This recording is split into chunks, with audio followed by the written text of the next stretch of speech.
sometimes people continue to amaze me as much as they've already amazed me. This blew my mind. So, without any further ado, you're now going to see me unveil the package the same way that I unveiled it in the office. It started with this. This was greetings from some island or another dimension or secret government test site or maybe purgatory or something. I'm not sure. Now, when I talked to him afterwards, he said he didn't actually make this. This was made by Glark from Television Without Pity. But it was funny anyway. The name of the person is on the back here, but I'm not going to show it to you. I'll reveal at the end. This was the package. It is handmade paper, and it's a Dharma symbol. I don't know if you can see that with the glare, with what looks like a record, a hint of what is to come. Look at this. It's like really hard, like it was handmade. But anyway, it was in 3 parts. Part 1. Oops. Oh, am I going? Okay. The Dharma symbol with a full-on record player. Is that cute? Whoop. Dharma Initiative music, it says. You open it up, and inside are 2 DVDs. Sorry, CDs. 2 CDs. Volumes 1 and 2. And the track listing is written as informational content. Look at that. Look at that. Look at the time that went into this. It is every song that appears in seasons 1 and 2. Not just the songs that we hear, just references. Someone references a song, it's on here. Open up, there's a safety warning. And, with Lost, you really should read absolutely everything. So I'm going to take everything, and then there's this. Do not carry the product with metal goods. I'm sure that was just in the case, but it was really funny anyway. And it just seemed appropriate, so I'm going to leave it in there. Part 2. Wait, do you see this? Oh, shoot. I can't. Okay. Look at that. On the back. It's the back of the comic! The full comic is on here. The cover of it. Isn't that amazing?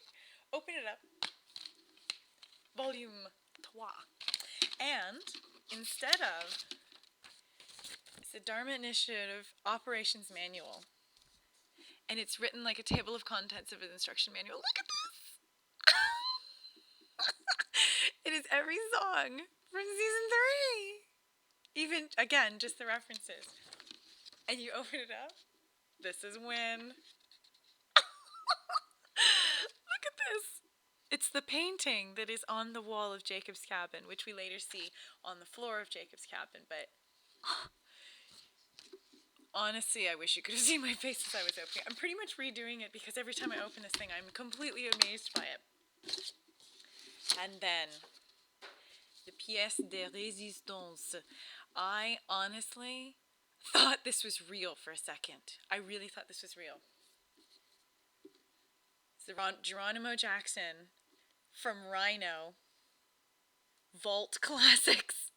I thought, oh my God, was there really a CD and I didn't know? No. This is made. This is entirely handmade. The full case. It's a full case. Look at this. It's like a full CD case. All of these songs. Look at that. Are you amazed yet? You ain't seen nothing. Open it up. Whoa. We know. Then, the liner notes. Does that look familiar to anyone? You got it. It's Daniel's journal. It is the cover of Daniel's journal. Even better. Oops, I got it upside down. Sorry. Look at that. Seriously. It's the actual screen cap of the inside of his journal. I was totally amazed. Okay. Now the rest of it is handwritten. Until then, I truly believed these were liner notes. I'm like, no one could have done this. It's handwritten. You can feel the pen, and it is the most beautiful handwriting, first of all. Look at that. And it is written as if it's Daniel's journal. This is Daniel writing out the track listing of what is there, but not just the track listing. Look at this. More track listing, more. And then he's scribbling. Look at that! And this fell out. If you can see it, it is a quote from Georges Sand. It's just in there. Like Daniel just decided to stick it in there. And then he's got, this song was released in July 1974. Christian began to make trips out of the country in 74. Link? Look at that. Look at that. I'm holding it up so you can pause this and look at it because this is amazing. Look, another piece. It's like a book plate or something. It's been shoved in here because it's important. More notes. More scribbly notes. There isn't a mistake in this entire thing. I don't know how many times he did this. Look at this. Unbelievable. And then this is someone who hasn't just, watched Lost. They've paid a lot of attention to what I talk about on the blog. Because then it suddenly becomes songs that I've talked about. They've got Patsy Cline, Dusty Springfield. Oh my God, you gotta see this. Sigur Rós. How many times have I talked about Sigur Rós being one of my favorite bands? Tom Waits. Come on. He paid attention to me. And then there's this. Love. It's a receipt from LAX. LAX. For a chicken burrito. Who would have done that? I know who would have done that. Who would have grabbed a chicken burrito at LAX? I know. Anyway, it just goes on. And then these are the rejected songs. There's Damien Rice, a whole bunch of stuff. Look at this one. Look at that. Look at the scribble.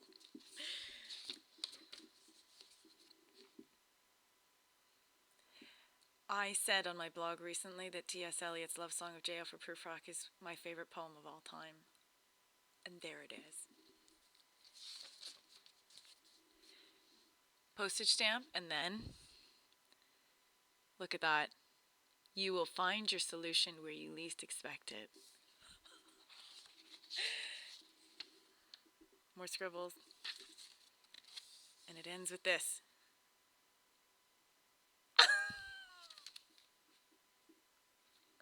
Is that not the most amazing thing you've ever seen? This was sent to me by Joshua